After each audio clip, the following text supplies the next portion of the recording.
public. Today here, I call him Mikey Poo. People call him Mike HTX. They call him. I'm just kidding. Give it up for my favorite, Michael Onipede. Come here. Right. Shouldn't you have something on? Like music? No, like your headsets. Oh. You're right. But I want to look cute. Like. Okay, that's fine. But let me just make sure it's working. It works. Hey all guys. Right, what's good? What's good? Hello. Welcome to Enifa's second episode. My podcast. I feel very blessed, thankful to be here, to be alive, to be present, and to be her first guest. I know he is my first guest. And I'm really excited for that. I also feel blessed. I feel grateful. And I feel so fortunate, That's amazing, isn't it? It's great. It's beautiful. I just like to say that this is really cool because this all started off as an idea. And yeah, I'm not no type B. Whoa. Sorry, just kidding. No type A, type B. It's a thing, but go ahead. Yeah, well, it started off as an idea and we're finally here. So I just want to say that's really cool. And I'm proud of you for making it this far. Thank you. And I'm excited to see where it goes from here. Let me actually just say before we start off our conversation, we had a couple technical difficulties and Michael was really supportive and I really appreciate that. Yes. I'm trying to figure out what's the most comfortable for me as I sit and talk. Is that comfortable? No, it's not comfortable. So I'm gonna do like this. You don't want to sit like this? I can't do that. I can't cross my legs. Okay, so how are you doing? How's your day going? What's been going on? My day's been good. It's been good so far. Been very chill, very relaxed. I spent half of it with you trying to figure out where we should. We started at what? I don't know, maybe 2 o'clock. It's 4 o'clock. 2, yeah. That's 2 hours. That's insane. But I will say it's worth it because right now I'm having. Well, it's only like 10 minutes. Only about 10 minutes. But I'm having a good time, so it's fine. It's worth it. Okay, that's good. Yeah, but my day's been good so far, and I'm just excited to just have a conversation. I think it's really fun to talk when I want to talk, and I think it's fun to talk to people that I want to talk to. I know last time you were asking me, or not last time, before we got on this call, you're asking me. It's recording. It just goes off.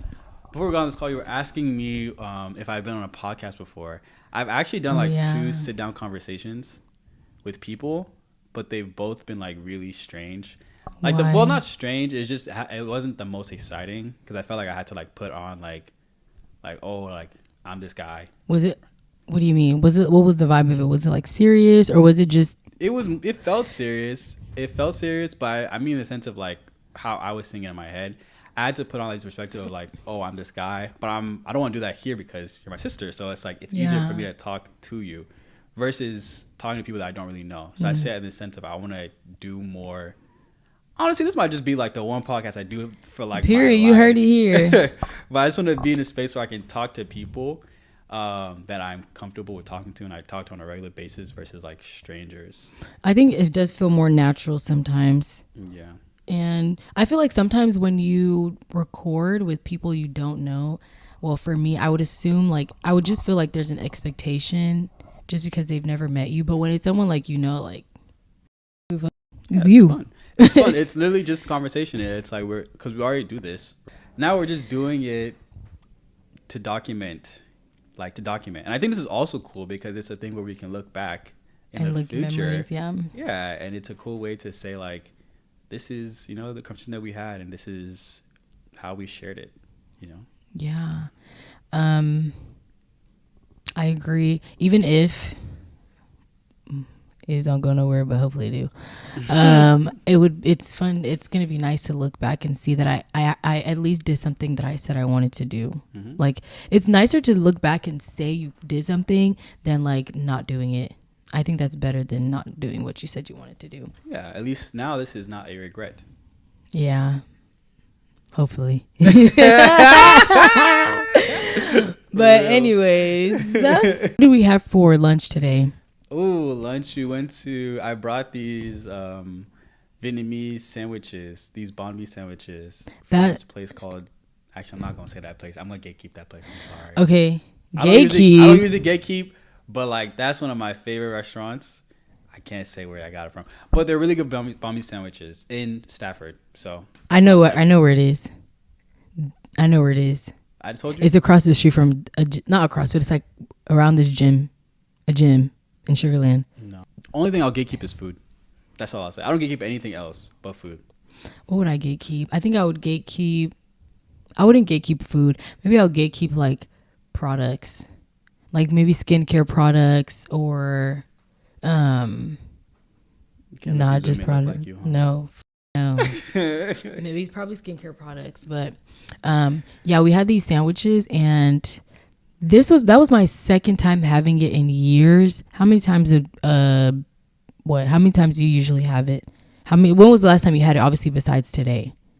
Like a Banh Mi sandwich? Mm-hmm. Dude, honestly, I'm not gonna lie. There was a time I was down bad, and then Banh Mi sandwiches they're cheap. They're like $5.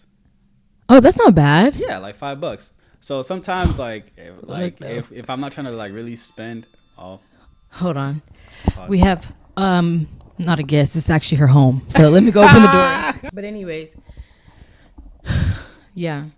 Speaking of cheap, I'm kidding. Let's talk about. Wait, just so we can finish the thought, because you asked me a question. Oh yeah, go ahead. Just so it's consistent. I probably have had it like last year, probably not as much, but 2023 I was going crazy on those sandwiches. Maybe like at least like my whole life, bro. I probably had sandwiches like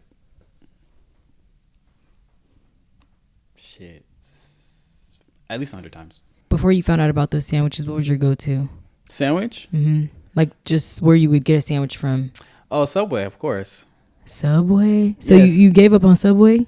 No, I didn't give up on Subway. It's like, look, I'm the type of person where like I can eat something consistently like over and over, but I definitely like to switch it up. And that's just how I am in my life. Like I can do something over and over, but I will get bored at a certain point in time. So I switch it up. And that's just what I am with Subway. Like I've had Subway like for a good portion of my life. And I was like, you know what?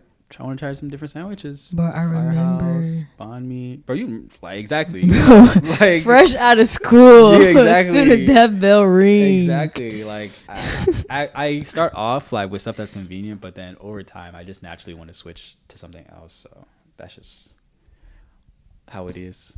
My sandwiches in life. What would you say your favorite category of food is? Oof.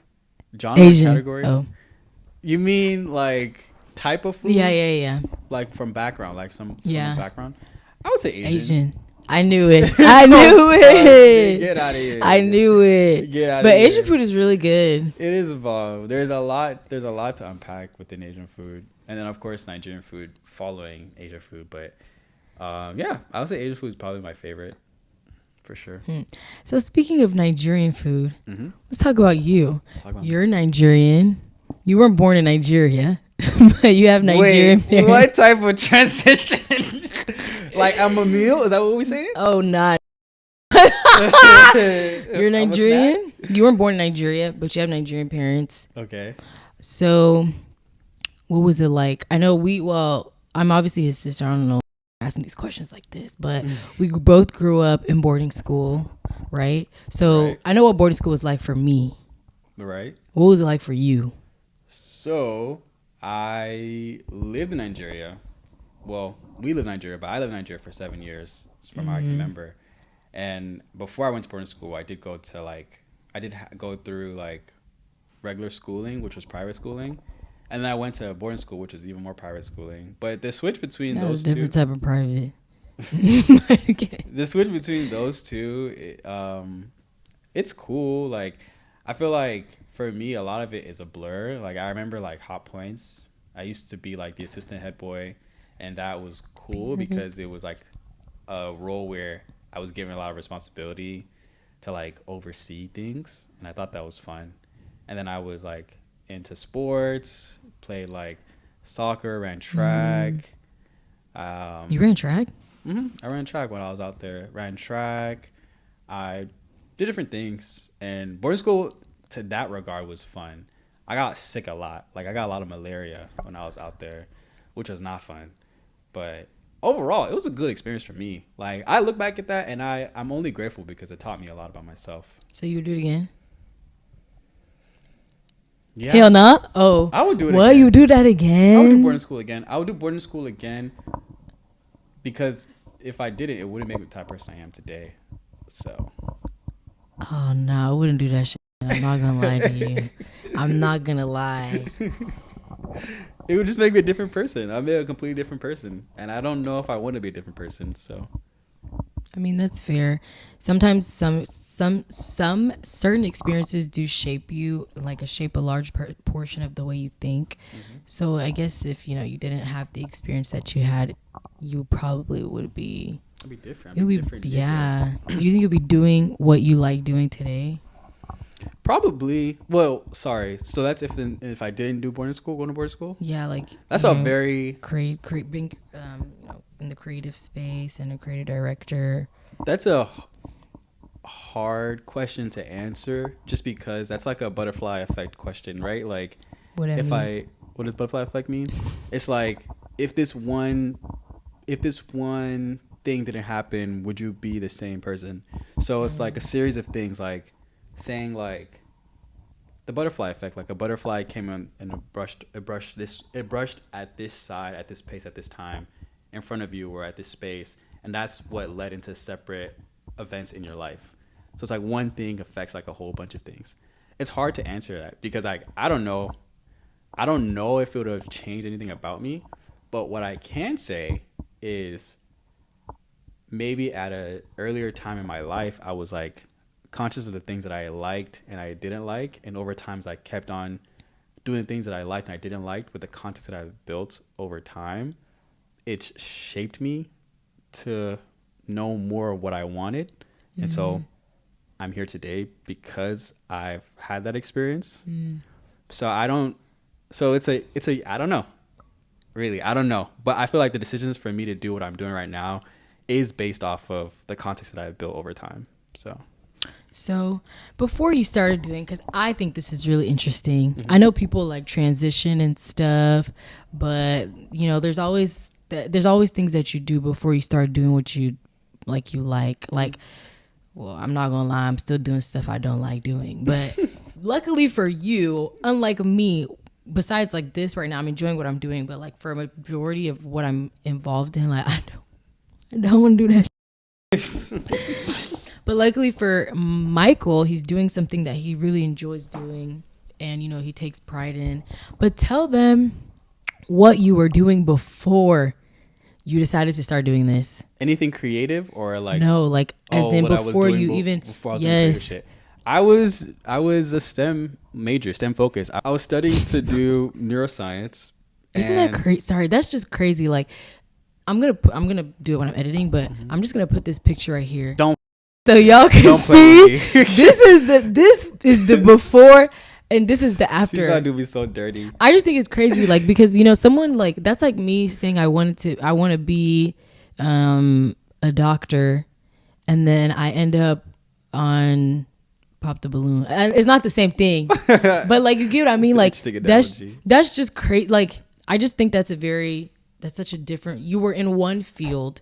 Medical, and then you left and you went to be creative. Like, yeah, I mean, I think that was just instinctual because over time I was doing stuff that didn't really speak to me, and I think for me that was, and this whole thing that I'm saying about how like I'm the type of person who does things and I will know over time when I want to switch it up and how I'm feeling about stuff and where it lands or where it doesn't land. I think that also plays into the fact of like why I chose a creative space, because it's felt like the most like sharing thing that I've done in my life. Yeah. And so it's just moving into trial and error and moving more into what like speaks to you than other. And that's what spoke to me after I've done science. I mean, I didn't try engineering because I know damn what I knew damn what I was probably not going to be like what I wanted to do. But as I was going through science and I was going through, even through neuroscience, there was different facets that I looked into, which was like just the study of the brain. And then in the brain, it was like psychology and then all that stuff. Like different things that I looked into, and then it just slowly transitioned me into the creative space because I don't know, I thought in a way that could also be seen as like, this is creative thinking, this is creative production, this is creative ideas. And I'm a good looking, so I decided to go into modeling. That's how you started, right? Yeah, you started modeling and then creative directing. Yeah, because modeling was a thing where I don't even think it was, like, I thought I was like, at the time I didn't think I was like this attractive ass guy. I just thought like, I forgot, there was a specific feeling I got from modeling that made me just enjoy it. And I think it was the process. What was the feeling? It was a process of seeing, like, it was just a process. It was seeing the process. What are you getting at? No, because you said there's a specific feeling. If I'm thinking about modeling and the specific feeling would be, damn, I look good in that. Let's keep doing this shit. That is a good feeling. Like, it's turning out the way you want to turn out. But I think it's because my modeling wasn't just like a simple, like, oh, let me stand behind a blank wall and all I'm looking at is like my future. It's like, no, it was like, let me be in this space, and let me pose in this space and do all these things in this space, and let's construct this space to look a certain way and see how that turns out. Okay, so basically the image wasn't just about you. It was like the things that went into it. So the background. Yeah, it wasn't even a focus on the subject. It was like everything that went into the full picture. No, that's crazy because we have different perspectives on that. Like, for you, the image is about the background. For me, the image is about me. You. Yeah, it's. I think that's what stemmed it for me. And then as I just kept on, again, like, doing more modeling and seeing what worked, what didn't work, what I liked, what I didn't like, I eventually got tired of it, but not in a way of like, oh, I'm never going to do this again. It was more of a thing like, I just want to try something else. And in me trying something else, I found something that really stuck. So a lot of this has literally just been, I'm going to try something different for a little bit and seeing like where it takes me, how it goes. And if I can always revert back if I want to, because I've built an experience over time. And I think that's like the biggest thing of like knowing what you want to do. It's, you have to try a bunch of shit, right? And then as you become more sure and firm what you want, you just slowly start to take away all the excess around you, and then you like really reel into like what you want to do. So I never thought about it that way. Like, when you try, like, so let's say you're in the medical field, right? You know you want to be in the medical field, but then there's all these little subcategories. That's kind of like how it is, right, for you. So like you're in the creative space and you tried modeling, it didn't work. What other things did you try before you decided? I actually did video. I was doing like videography. So when I first started, what? Exactly. Like when I first started working, before I even did modeling, because I don't remember. So when I did modeling because I was modeling for a friend's brand, Banh and Ben. When they had like the F&D brand, when they had the F&D brand, and that was like the first time they asked me to model because we didn't have a model at the time, and that's when I first stepped in to do it. But before I was doing that, I was playing around with like video because I wanted to do like videos, either for them or with them, or I was just in the space of doing video work. But then as I did modeling, it's like it kind of fell into my lap that way. I started to do modeling more and more and more. So I've tried modeling. I've tried some aspect of video work. But I think what really stuck to me as I kept on going to the lane of modeling and trying different things, having different conversations, meet different people, it was the creative process of like creating these images and then going to creating like even more visuals and expanding on that. So now would you say like you're 100%, not 100%, but like you're creative director, you know that you've been doing it for a while, you know that that's what you enjoy. Would you say like you're pretty sure like that's where you're set in stone, where I want to land? I'd say yes, but there's a but to that, right? So whose but? I'm playing. Sorry. Yeah, I apologize. It's just silly. It's just silly. I would say yes, but there's a but to it, because I think the specification of like what creative direction is, I'm starting to even learn when you go deeper into, because there are levels. It's literally, there are levels to it, right? So for me, what I did technically is creative direction, because I'll conceptualize, bring all the people together, and be on set to execute with the team, and then go into post-production and like see everything to the end. Creative direction. But in the space of like the creative industry, creative direction isn't a thing in like image making. So it's so interesting because it can be subjective to different people. Like in what I do and what I focus on, where I land, it's more so studio. Like I'm in a studio. I'm creating within a studio of like photographers, set designers, stylists, like those hands-on production people. But then there's also creative direction in an agency, and that's like even more bigger picture. That's the idea before it even comes into like reality, coming into life. Yeah. Before it even comes into life, before it comes to like the photographer's hands, like the art director's hands, like stylists, like all those people, before it gets there.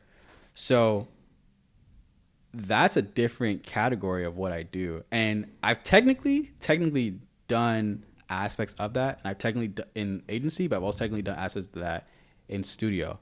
And I don't want to like start to say a lot so it gets confusing. I was about to ask you, which one do you like more? Yeah, so it gets confusing. But I just want to say, like, for me, I've had experience in doing both. And in the conversation of what I was telling you about how you have to like start stripping away certain like things and what you do, that's the thing that I'm like coming to with like my career, is for me to be more of an effect in what I do, and more of a specialized, I guess is the word, to be more specialized. I have to like be very specific on where I land within the space. Even though I can do both, right? Yeah. Because to brands, to people that want to like pick me up for work and what I want to do, and like me being able to communicate that, they have to understand it. So that's the thing, right? Because your space, yeah. For a long time, when I tell you I do creative direction, what did you think that was? Put that over there. Put that over there. Stand like that. Get in the back. Yeah. So it's broad. It's subjective. It's like to what you think, right? But what I'm starting to learn is like the more professional and the bigger the job becomes, the more specialized you have to be and the more specific you have to be, because again, it's this point that I'm making about stripping a lot of shit away. So I can work in both agency and studio. I've done more work in studio for me to produce people can consider me creative director because I'm conceptualizing the idea from the jump, or they can consider me an art director because I also do that. And art direction is more specific because it's more hands-on. Creative direction is like the bigger picture. But I do both, right? Because I come up with the idea and then I go even more hands-on and like post and making sure everything is seen through.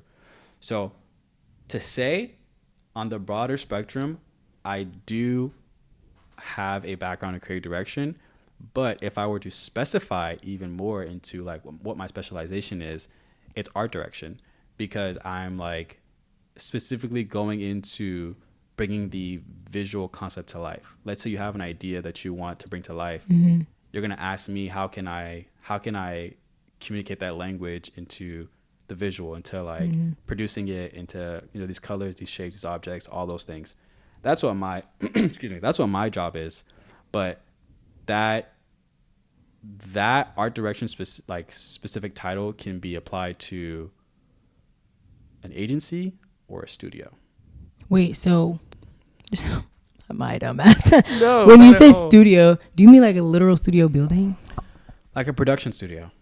So production like studio, where you would do the work and stuff, right? Exactly. Okay. Where it's produced. Because what an agency does is like they talk strategy, they talk best practices for a brand and growing. They talk the ideas before they become like shaped. But a production studio, their job is to create the product, like the physical product, to then share it to the world. Oh. Not the idea, not the strategy. It's just a product. So is it always like that, or is it always separate, or sometimes it could be one? There are agency studios. There are agency studios. That's a thing. That's a very common thing, especially in today's world, where some studios also act as like agencies because they make money. So so they can do whatever they want to do. But I don't know. It's a really interesting concept. The concept of specializing in something. But I think you have to literally try a bunch and know what you really, really like fuck with, and just strip away everything else and just like be happy with that at the end of the day. Not to say you can't do those things, right? But it's just like when you present yourself and you want to feel cohesive and be this specialized. You kind of want people to, you want your, you know, what you're doing to be as clear as possible and cohesive. Not too many questions. If questions, at least when you answer the questions, they get closer to whatever they're trying to understand. Because I know a bunch of artists in this game that do a bunch of different things, and it's hard to pinpoint exactly like where they land. And to them, like, that's fine. Like, some people like to be multifaceted. There's nothing wrong with multifaceted, but I think there's a power in, like, if you are multifaceted, there's a power in how cohesive your work is across all mediums. So a photographer that also directs or that also directs, it's like, if you are consistent across all mediums, that's really good. That means you've like cracked like whatever the code is in like your visual language to like make it cohesive all the way through. But some people are not like that. Some people are like, I like this, I like that, I like this, I like that, I like this. They like a bunch of different things, but it's not. Sit that ass down. I'm playing. I'm playing. Like, sit your ass down. Like, literally like that. It's literally like that. But dude, that's a whole nother conversation on like our minds and like where we, like, us deciding like what we want to do and what we don't want to do. But I think within the creative space specifically, it's a thing that's like very, it's like the wild, wild west, because you can say, one thing I love about the creative space is you can say, I want to do this day. I want to be this day. Right. And you can technically do that thing. Like, wait, can you specify, like, be what? I want to be a stylist one day. Right. I want to be a stylist. Sorry. So you mean like someone can say they're a stylist and a creative director?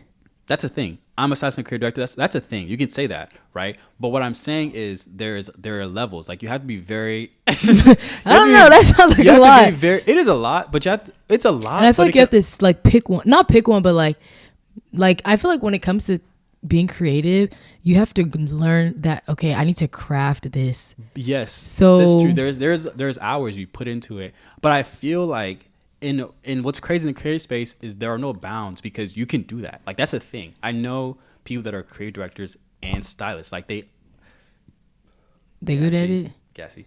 I know that they're creative directors and stylists where. What'd you say? Nothing. I'm not gonna put you on the spot like that. Don't play with me. I know the creative directors and stylists to where they have a vision, right? But they also know how the clothes work. Like, they also know how all that works. So they want to implement that styling into the idea, and that's a literal thing. The thing is like, there's nothing wrong with having like different interests in what you want to do. I think it's when you want to have like a really strong, and this is subjective, I believe. When you want to have a really strong presentation to your work and a very cohesive presentation to your work, it's like you have to like be comfortable with like saying, okay, well, I'm not the best at this thing, but I'm really fucking good at this thing, and you can present yourself at that thing, and that's how people can pick you up. Or if you want to take the more time and take more of a challenge, it's like, okay, I want to try this thing and I want to try this thing and try to mesh them together and see where that takes me. But at the end of the day, it's how you sell yourself and how you pitch yourself in that way, because that's where it really matters in like you landing work or you presenting yourself in a specific way to clients, or knowing yourself. That's it. Being able to like say, this is me and this is what I do and this is how I do it well. And like, I guess, I guess I understand. I could see that. So let's talk about more of the personal aspects of creative directing. Okay. Now you've been in it for a while, right? And two questions. Have you ever had an experience where, you know how they say don't meet your heroes? Yeah. Have you ever had an experience where you met someone that you really wanted to kind of, just, not be like, but you kind of want, you're like, damn, like, that nigga doing his shit. Like, what is he like in real life? Are you just asking me, are niggas lame or not? Is that what you're asking me? But okay, not all, but like, maybe like specific, like, damn, like, he really do that? Like, but behind the scenes, like, it didn't feel that way. Bro, I met a bunch of lame. It's okay. Damn. Lame niggas are everywhere. In the creative space, not the creative space. It don't matter how far you get. That's one thing that you can't change. You can't change being lame. And I've met a lot of lame people. So yeah, but to the concept of don't meet your heroes, I think that's true because, you know, when you are seeing these people, wherever you're seeing them from the perspective that you have, it's obviously not going to be the same when you meet them in person. So if you're married, it's an idealized version. Yeah, it's a pedestal. You put them on a pedestal. You put them on a pedestal. So I said that twice. So if it's a thing where you have this thing and you're married to the idea of how they feel or look, you're naturally going to either be disappointed or it's just not going to be exactly where you want it to be. So I personally stopped having like heroes in like in the creative space because, again, it can be lame. But I've also just like, I really fuck with the stuff that I do, and when I meet people that I meet and I see what they do, I appreciate it. But I'm not anticipating like meeting anybody anymore. I used to be like really, really like excited to meet like Kanye West or Ye. I would say Ye, but I don't have that excitement no more. You probably will appreciate the experience for what it was, but I think in terms of the like, I guess the expectation you might have from idealizing the person that you don't know, you're like, that's gone. Yeah, that's gone. I mean, I think if I would ever meet that person, it would be a very stimulating like interaction, but I don't know if that's who I want to consistently create with, or just, I don't know. I don't think that's just where I want to land. I want to like make my own path and do my own thing, and it would be great to meet that person to learn some aspects of creativity from that person. But it's not like I'm so excited to, like I'm dying to meet this person, or I'm dying to do this anymore. Bro, just because there was this thing I was reading a few days ago about how there are predators and preys in the world, right? Not like sexual predators, of course, not like, but in the space of nature, in the space of like the jungle, predators and preys, you know, people that get ate and people that do the eating. Do or die, every man for himself. Which one are you going to be? Yeah, you get killed or you do the killing, right? And so the aspect of being like, or the concept of being like naive and being like, oh my God, my savior, my hero, like that's just dead. That's just dead in the creative space, because you never want to be the type of person that's getting taken advantage of, you know, just because you want to be considered, you know, just because you want to be acknowledged by this person. Well, so what moment for you made you realize, damn? What moment? Yeah. It was a series of moments. Oh, actually, I have a very specific moment, but you don't have to name any names. Yeah, I was going to share. I met somebody that definitely was not the type of person that I thought they were, and they were showing me all these things that was really cool. But I mean, time did its justice, and they just were lame again. And that's the thing. But I've also, the crazy thing is, and I say that to the people that I would at a point idolize, but I've also seen that in interactions that I've had with people that, you know, are not in the same space as I am, but they want to get to a space where I am, respectively. And I've seen what people are like, how people present themselves and how people act, and how they have to be so like buttoned up, or I have to be perceived a certain way, or say a specific thing. That's lame too, because it's like, I feel like in this space you should just be yourself, and if I fuck with you, I fuck with you, and if I don't, like, move on, but don't try to shape yourself to what you think I like, because I can tell. Pick me. I'm just kidding. I can tell when somebody's trying to do a pick me. Sorry, I'm just kidding. And I can tell when people are being fake and people are not being themselves or authentic. Because I was once there. I was once that person. But at a certain point, I just stopped giving about that, because it's more work to do that than to be yourself. So. And I also think that when you are not yourself, like when you're in a situation where you're trying to pose as someone else, you're gonna get that person and you're gonna hate it because it's not you. Like if you're not like, for example, if you're not lame, okay, and you start vibing with all these lame people or people that don't really float your boat, low vibration, bro. Like no, like that's kind of true though. Like low vibration.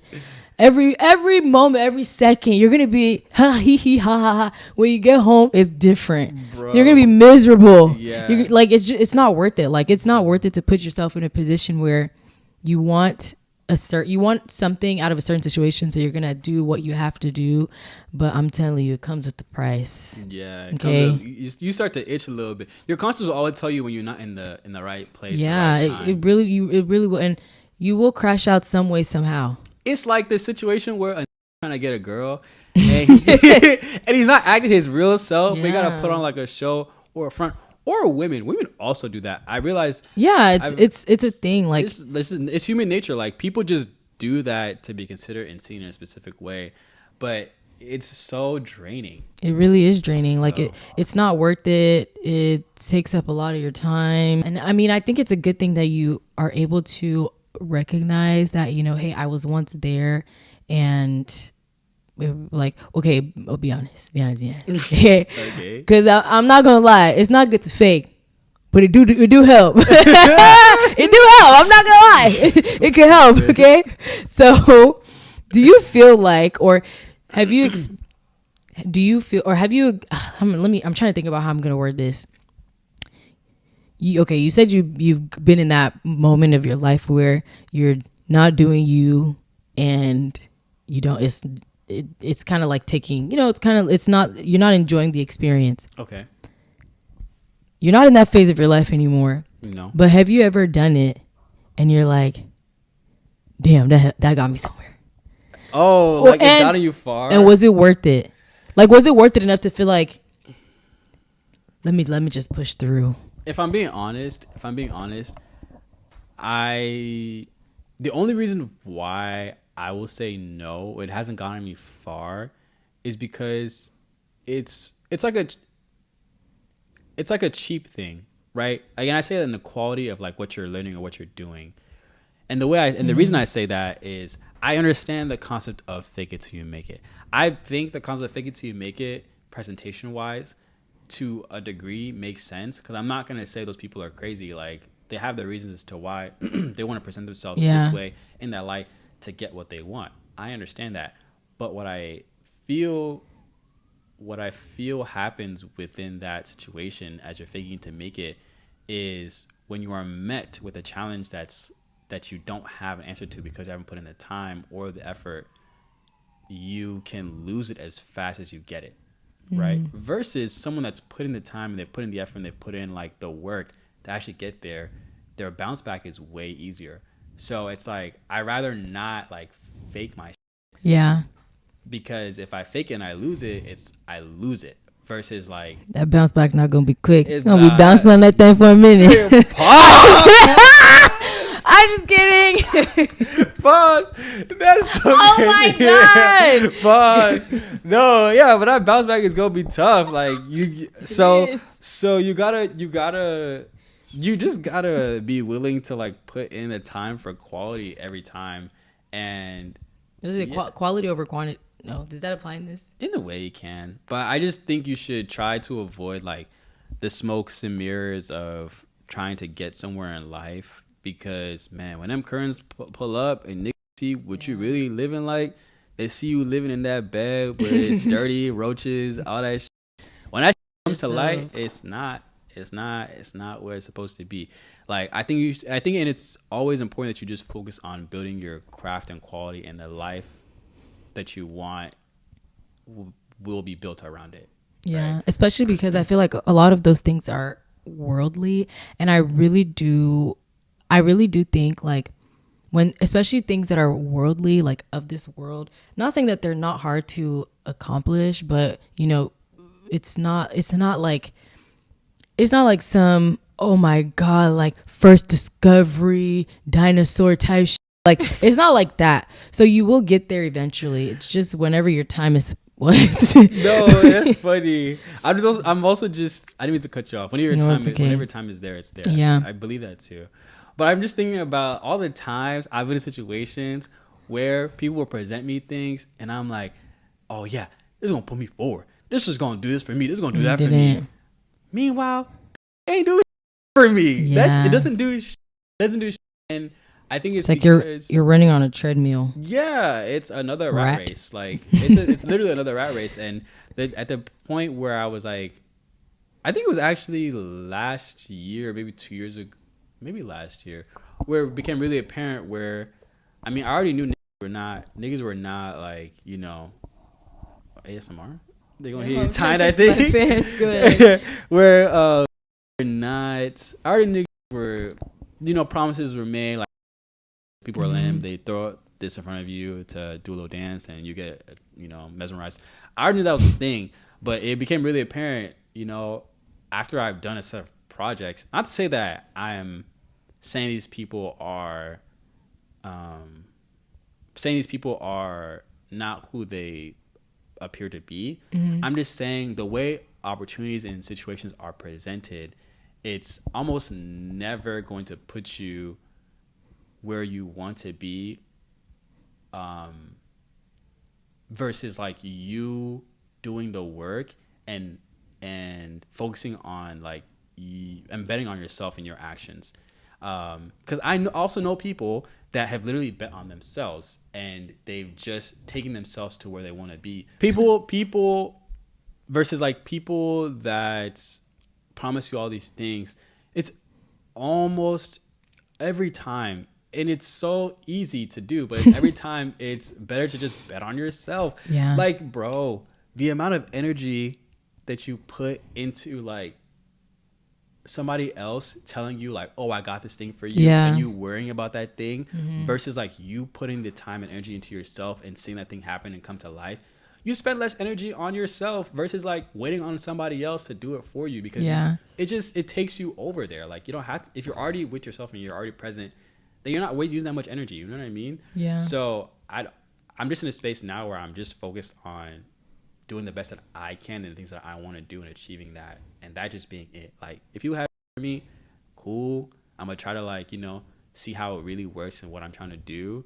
And I'm going to put energy into my best effort. But I'm never going to let somebody determine or define like where my success goes.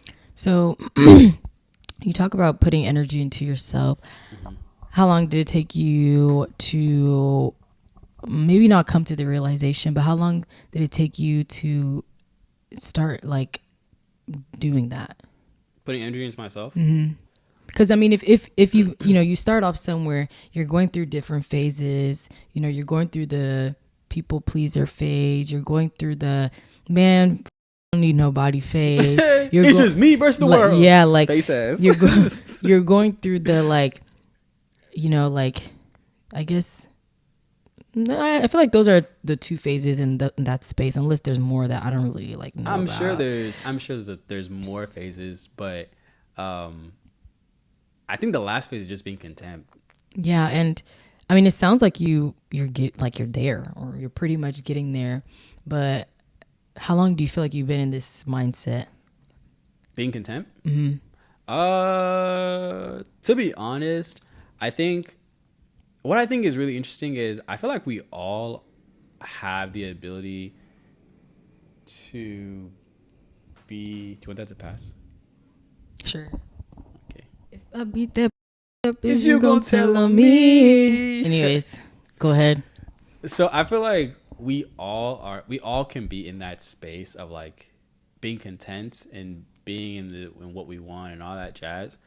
I think it's just how often we come back to it. I feel like everybody has it. Everybody has like these like mindsets, these things that they can do.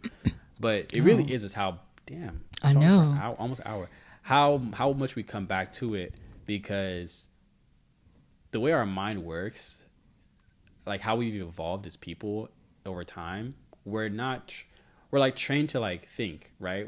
Obviously we're trained to like have a thought, and let that thought go somewhere else, and just go, right? But like the phase of being content, that's a state of mind that you want to like hold on for as long as you want to hold on to.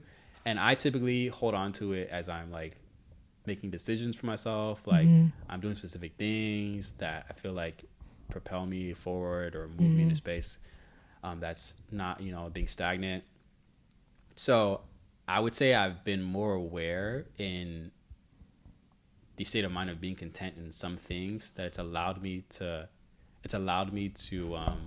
hold that state of mind in longer situations where it just makes my decisions feel more like me and not influenced by something else. So it sounds like, you know, you're more, or you're learning how to ground yourself more, right? Yeah, bro.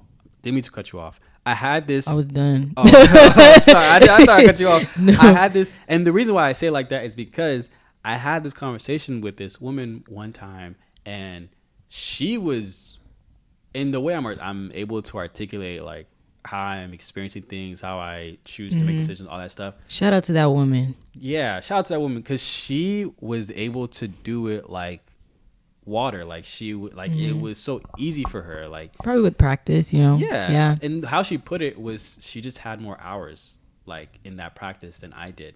So I think it's literally back to the thing we're talking about, like how many hours you put in the quality of like life that you want.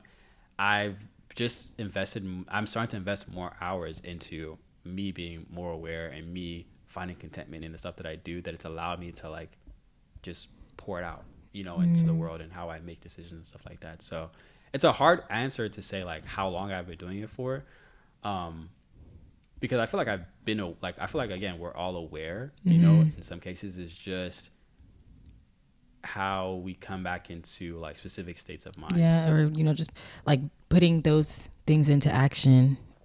That's important. So what would you say what would you okay. What would you say your biggest challenge was?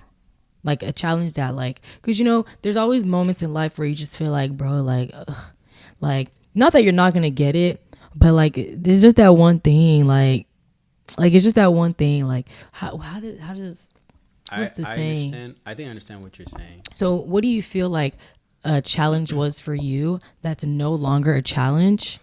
How did you come about, you know, finding the answer to that challenge and a new challenge now that you're experiencing? Oh, because if it's not one thing, it's another thing. Okay, let me tell you that, bro. You don't fuck that. It's another thing. That's so fucking true. That is so true.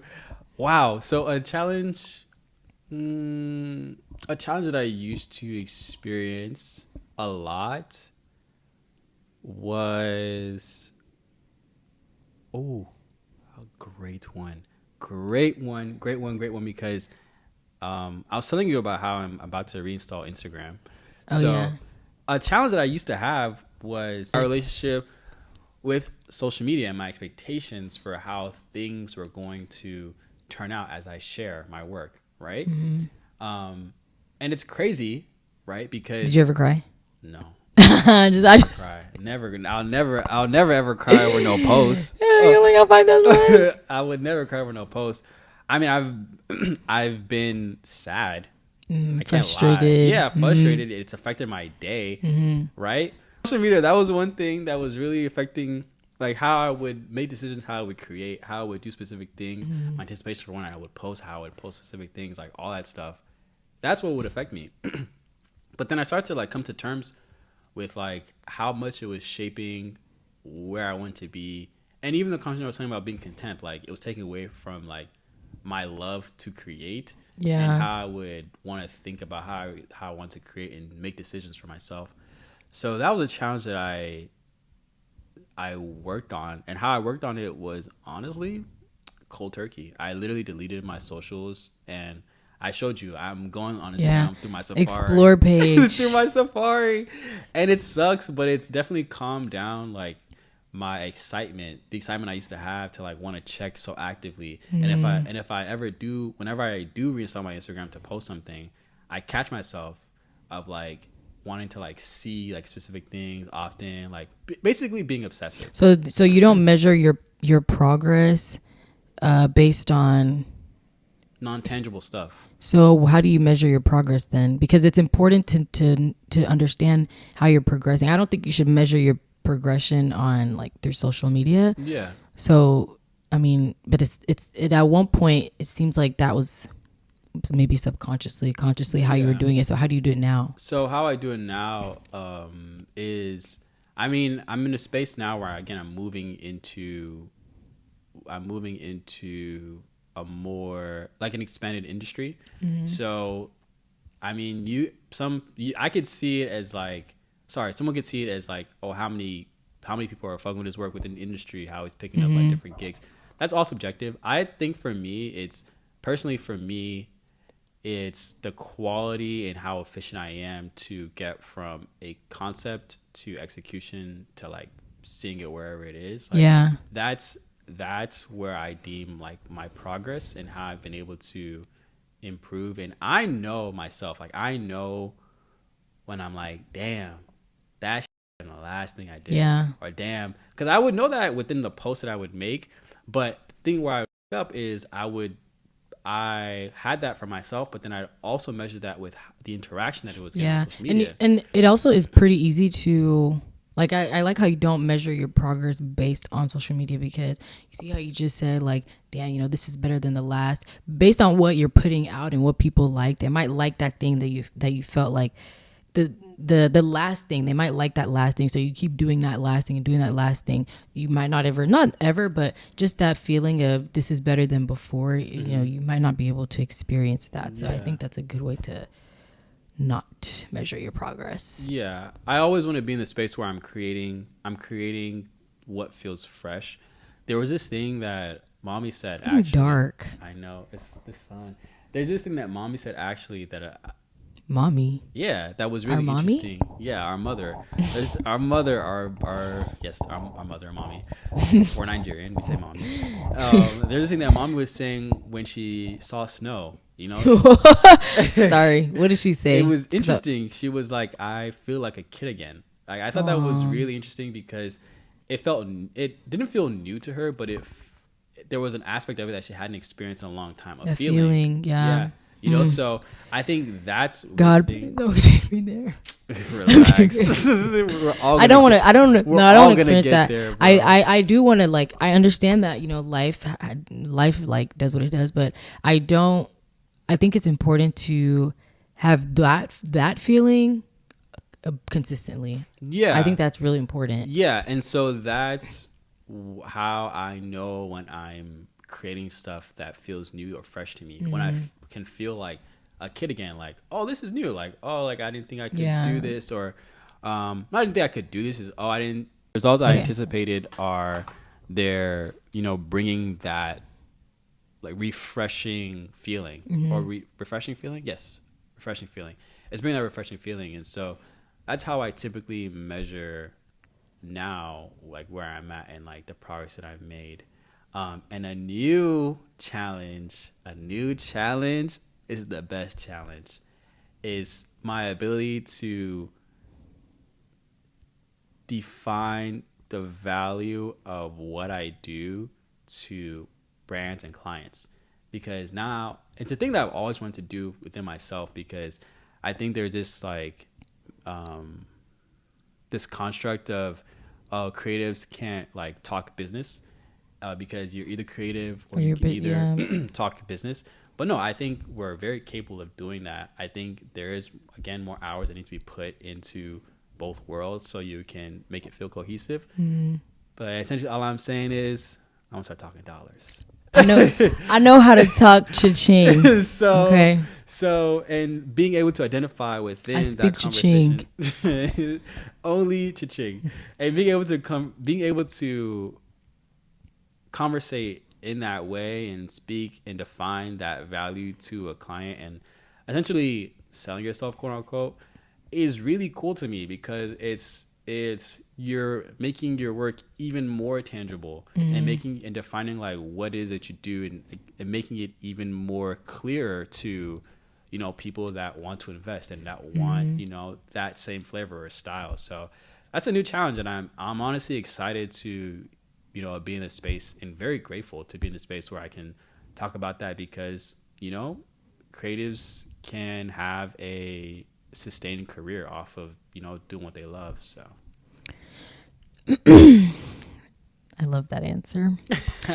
Now, I also wanted to ask you about just the lifestyle that comes with being a creative and what you've learned about the lifestyle in terms of like, I guess, the things that you can't enjoy until I don't want to say can't enjoy, but like there's a certain type of lifestyle that comes with being a creative that hasn't really gotten to where they want to get to. Oh, you talking about starving artists? You talking about that starving artists. Have you experienced that? Yes, I mean, of course. Sorry, y'all. The camera quality on this one is not going to be the best. The lighting, it's cloudy right now in Houston, and we started pretty late, but I didn't say I was going to give y'all 5 out of 5. So, anyways, go ahead.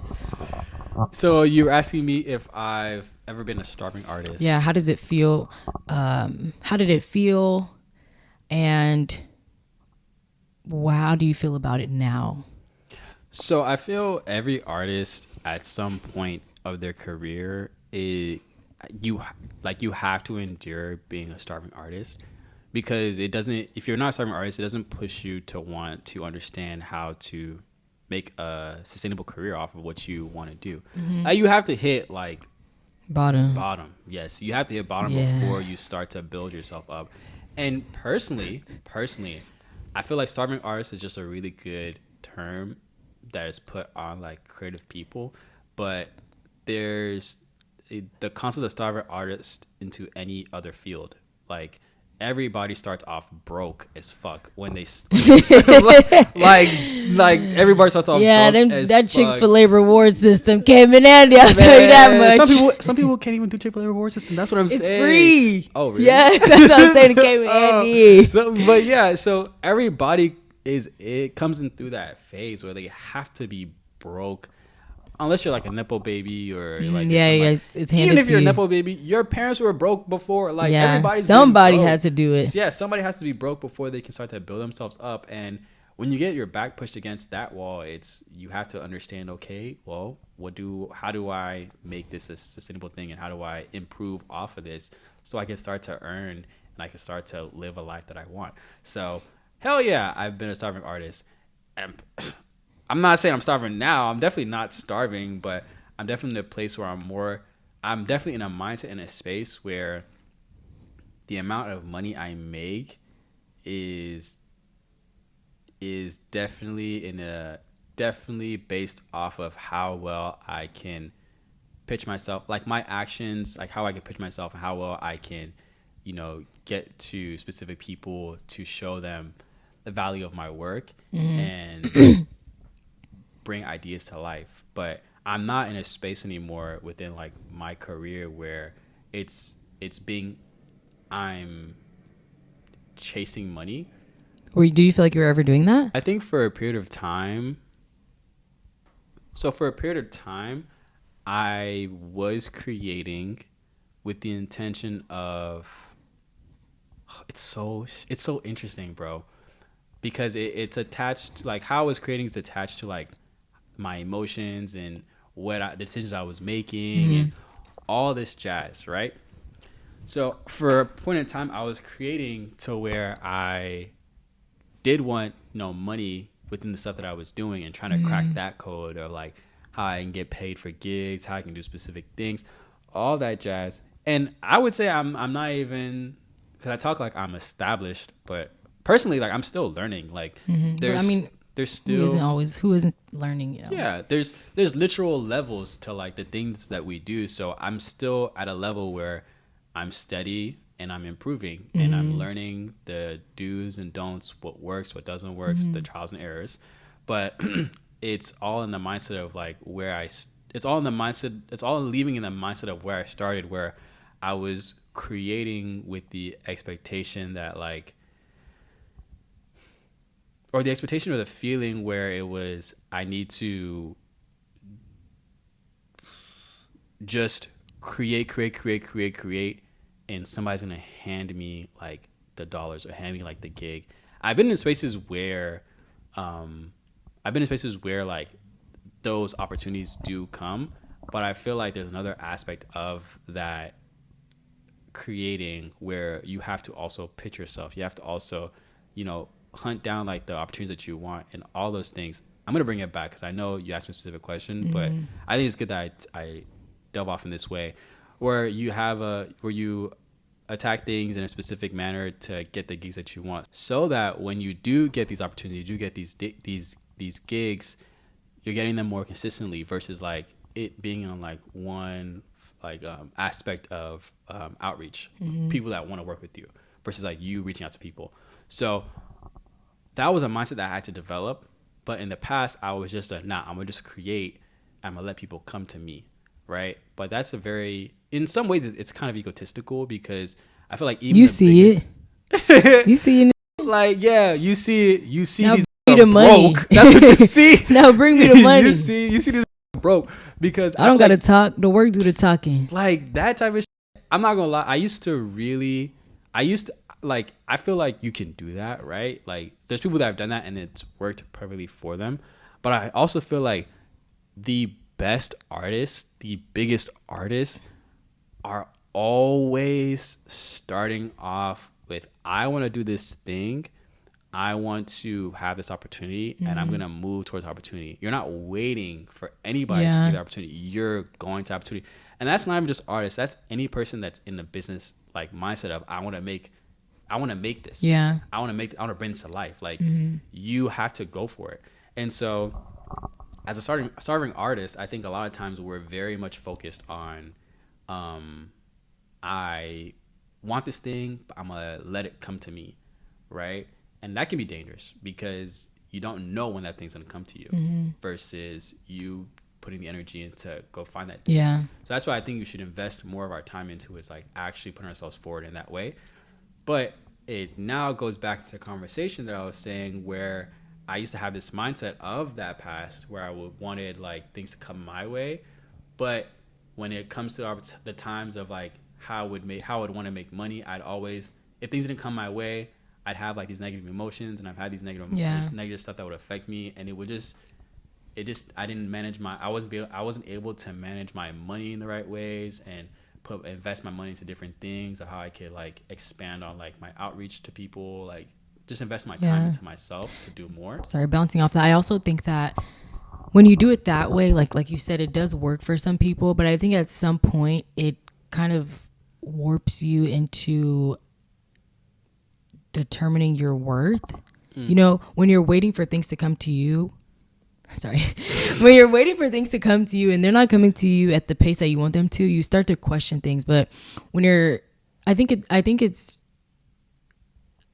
can happen both ways, but I feel like when you're putting yourself out there and you're kind of putting yourself in that room and saying, hey, this is me, instead of like, hey, like, look at me now. I know you want this thing. Come to me. Yeah, and I feel like in the back looking at you like, who the fuck is this? Yeah, like I feel like if you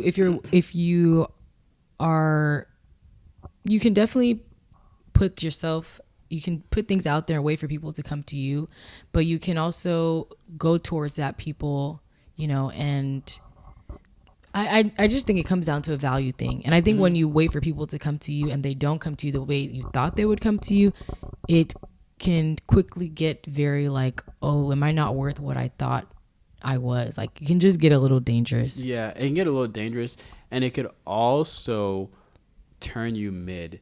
What? No, let me tell you, mid in how you execute things, right? Because let me tell you this, there are situations where I've gotten opportunities and those opportunities have been so grand.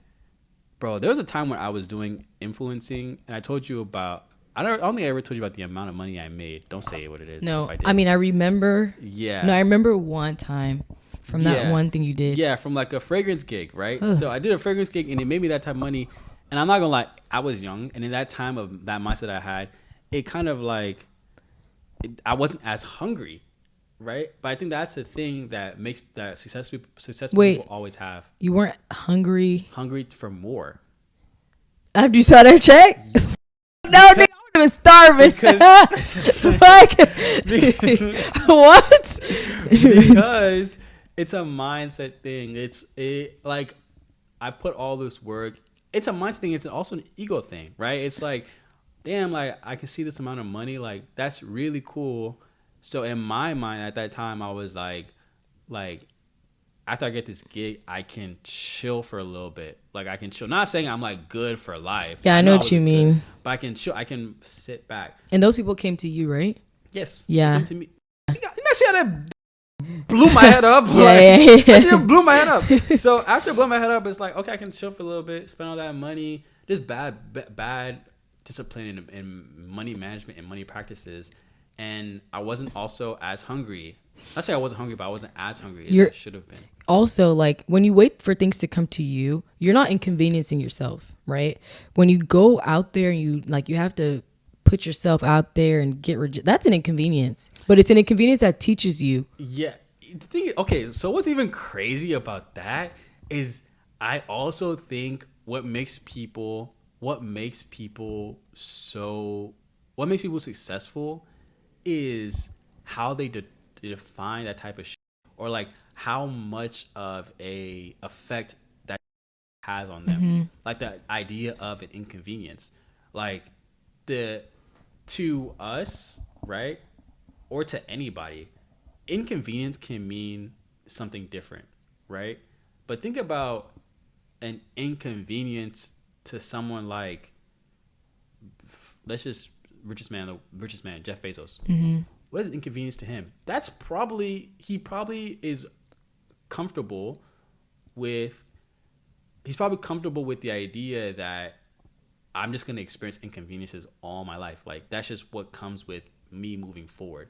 But to some people, the idea of inconvenience can be the biggest rock in the world. And as soon as it hits them, they're done.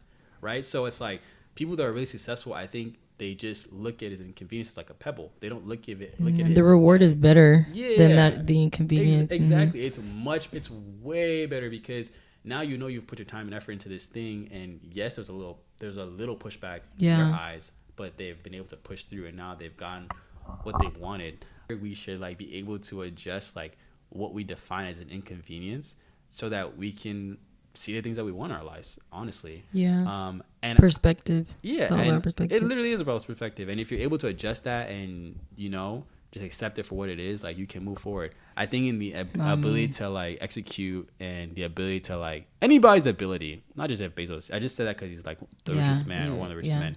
Anybody's ability to execute and take action is very impressive.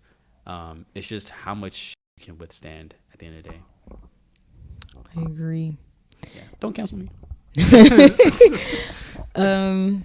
The sun is going down, guys. I really want to continue this because I really like where it's going. But as you can see, based on the quality of the lighting, it's changing. So we're going to have to wrap this up. But this is not going to be the first or the last time that I'm going to have him on here because, well, he's my brother. And I also really enjoy talking to my brother. So, there's so much we even get into, twin. Yeah, guys, there's a lot more stuff that you're gonna see, and I hope that with every episode, whoever you are, whenever you're watching, like you can take something from it, even if it's just a laugh. Yes, that's important. Hell yeah. So because we have to go, what advice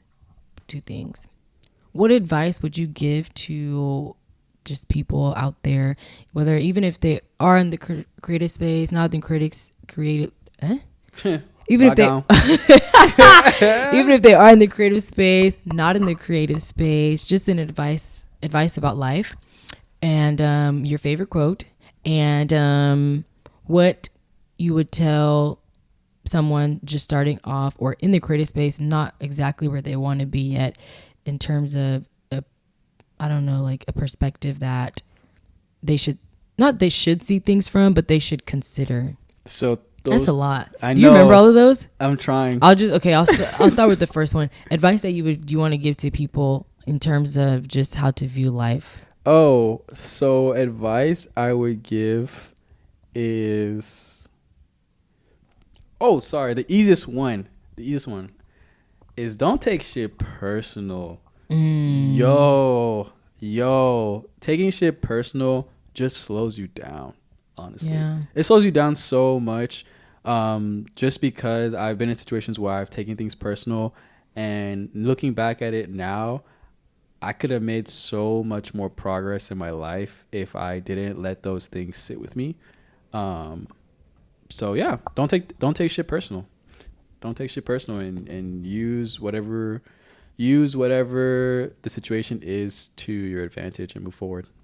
And what's a quote that you would like to be out there? I mean, it's already out there in the world, but maybe someone who hasn't heard the quote before. What's a quote that you would like for someone to hear today? So there's a quote that's like speaking to me right now because I feel like it's something that is really interesting and just where I've been and what I'm like experiencing. But it's this concept of when people are running around like chickens with their heads cut off, what is the most normal thing you can do? I think that's such a powerful question to ask yourself, because when you look in this world and you see like what people are doing to get to where they need to get to, or to be a certain way, or to act a certain way, or do things a certain way, a lot of that time it's people's misconception of ambition and where they should put their ambitions. Like in your day-to-day actions. Like if I'm being very honest and very personal, Okay, he's getting vulnerable with you guys. I'm not being super ambitious in my day-to-day like life. Like I am ambitious in my goals that I set, but I'm not ambitious in like, oh, I'm going to wake up today and I'm going to go to the gym and I'm going to do this, I'm going to do that, because it's a daily thing. It's the process. So in a situation where people are running around with their heads cut off, I feel like that's situations where people are trying to overly be ambitious in their daily actions. Yeah. Let's say it's, I want to pick up this lip gel thing, right? Lip gloss thing, right? You are thinking about it and you're just like, you gotta like that fast. You gotta think, like, you gotta like put like so much oomph into like lifting up this simple thing and doing like a simple action. So I think that's what people tend to like misconcept is like where they put their ambition in like the process in their regular day-to-day actions. I feel that's where you shouldn't run. That should be the most normal thing you do, because that gets you far and that helps you compound over time and like building and defining like quality in the things that you do. And running around with your head cut off is like you just wasting your energy, and you just spending all your energy in one action that, you know, you're not necessarily steady on. You're just trying to like shoot for the stars. Yeah. We're trying to shoot for the stars like every day, which personally is not realistic. It's I know it's getting dark, but it's also really dark. It's also the concept of people who are like, my life's a movie. My life's a movie. My life's a movie.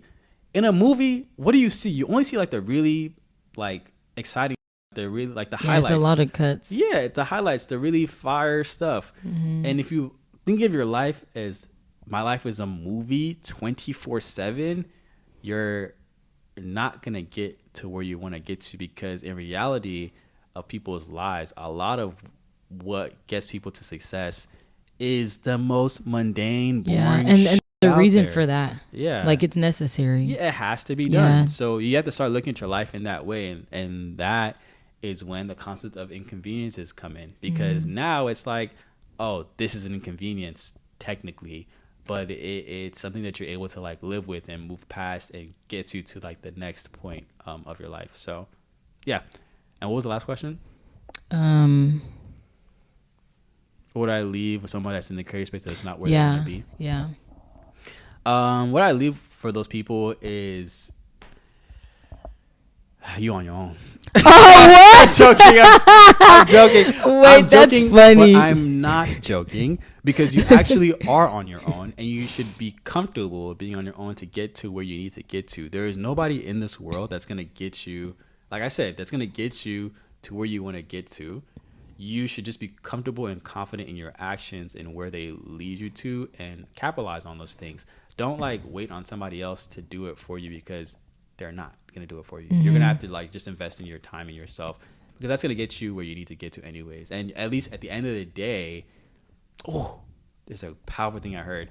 At the end of the day, when you want to be, when you are living to somebody's expectations, all you can feel is relief. You can never feel accomplished, right?